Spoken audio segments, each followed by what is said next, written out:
പുതിയൊരു വീഡിയോയിലേക്ക് എല്ലാ കൂട്ടുകാർക്കും സ്വാഗതം. വെറും അരിപ്പൊടി കൊണ്ട് നല്ല പഞ്ഞി പോലത്തെ കേക്ക് ഉണ്ടാക്കാമേ. അപ്പോൾ ഇന്നത്തെ വീഡിയോ അതാണ്. സ്കിപ്പ് ചെയ്യാതെ ഫുള്ള് കാണണേ. ഇഷ്ടപ്പെട്ട ചാനലൊന്ന് ലൈക്ക് ചെയ്യും, ഷെയർ ചെയ്യും, കമൻറ്റ് ചെയ്യും, സബ്സ്ക്രൈബ് ചെയ്ത് സപ്പോർട്ടൂടെ ചെയ്യണേ. അപ്പോൾ താമസിക്കുന്നില്ല, നമുക്ക് നേരെ വീഡിയോയിലേക്ക് തന്നെ പോവാം.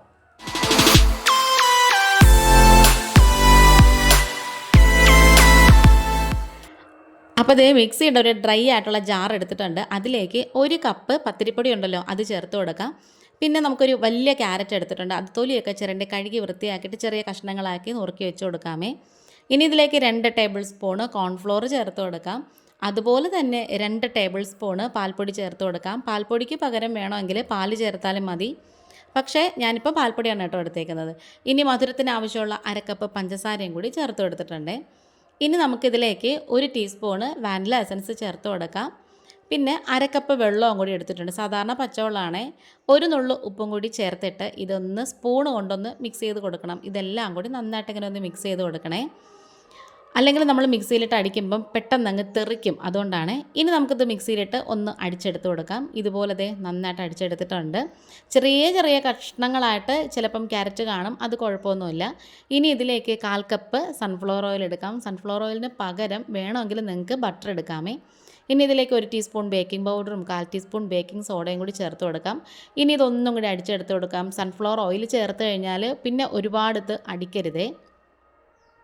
ജസ്റ്റ് ഒന്ന് പൾസ് മോഡിലിട്ട് അടിച്ചെടുക്കാവുന്ന ഈ ഒരു റിബൺ കൺസിസ്റ്റൻസി ആയിരിക്കണം ഇതിൻ്റെ ഒരു പരുവം എന്ന് പറയുന്നത്.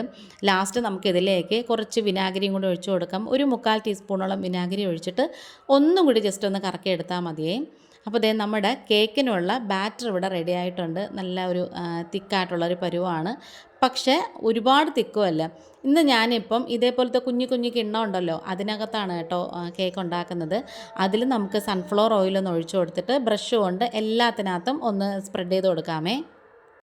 ഈ ഓയിലിന് പകരം വേണമെങ്കിൽ ബട്ടറോ അല്ലെങ്കിൽ നെയ്യോ വേണമെങ്കിലും തടവി കൊടുക്കാമേ. ഇനി നമുക്കിത് ഓരോന്നായിട്ട് ഒഴിച്ചു കൊടുക്കാം. ഓരോ കിണ്ണത്തിലകത്ത് ഒഴിച്ചു കൊടുക്കുവാണേ.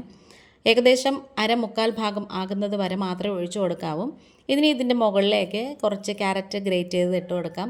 വേണമെന്നുണ്ടെങ്കിൽ 1 കശുവണ്ടി പരിപ്പും കൂടി അതിൻ്റെ മുകളിലേക്ക് ഇങ്ങനെ വെച്ച് കൊടുത്താൽ നല്ലതാണ്. ഇനി നമുക്ക് സ്റ്റീം ചെയ്തെടുക്കാം. ഞാൻ അപ്പോഴത്തേക്കും നേരത്തെ തന്നെ സ്റ്റീമറൊക്കെ റെഡിയാക്കി വെച്ചിട്ടുണ്ടായിരുന്നു. വെള്ളമൊക്കെ നന്നായിട്ട് തിളച്ച് വന്നിട്ടുണ്ട്. എനിക്ക് പറ്റിപ്പോയ അബദ്ധം എന്ന് പറഞ്ഞാൽ ഞാൻ വിചാരിച്ചതിനകത്ത് 5 എണ്ണം കൊള്ളുമെന്നേ. അങ്ങനെ കുത്തിക്കയറ്റി വെച്ചപ്പോഴത്തേക്കും ഒരെണ്ണം ചെറുതായിട്ടൊന്ന് ചരിഞ്ഞു.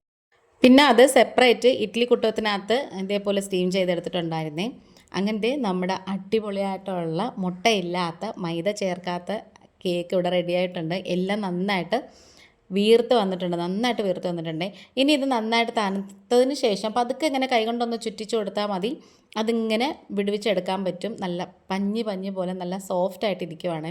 ഇതൊന്ന് ട്രൈ ചെയ്ത് നോക്കണേ. എല്ലാവർക്കും എന്തായാലും ഇഷ്ടപ്പെടും. പിന്നെ മൈദ കഴിക്കാൻ പറ്റാത്തവർക്കും ഇങ്ങനെ കഴിക്കാമല്ലോ. മുട്ട കഴിക്കാൻ പറ്റാത്തവർക്കും ഒക്കെ ട്രൈ ചെയ്യാൻ പറ്റിയൊരു കിഡിലൻ റെസിപ്പിയാണ് കേട്ടോ. ഇനി ഞാനിത് മുറിച്ച് കാണിച്ചു തരാം. ഇതിങ്ങനെ കൈകൊണ്ട് എടുത്തിട്ട് പതുക്കെ ഇങ്ങനെ തൊട്ടപ്പോൾ തന്നെ പൂപോലെ ഇങ്ങനെ വരുവാണ് കേട്ടോ. അപ്പോൾ നമ്മുടെ വീഡിയോ വൈൻഡപ്പ് ചെയ്യാറായി. ഇഷ്ടപ്പെട്ട സബ്സ്ക്രൈബ് ചെയ്ത് സപ്പോർട്ട് ചെയ്യണേ. ഇന്നിപ്പോൾ ഇത്രയേ ഉള്ളൂ. വീണ്ടും വരാം. Thanks for watching.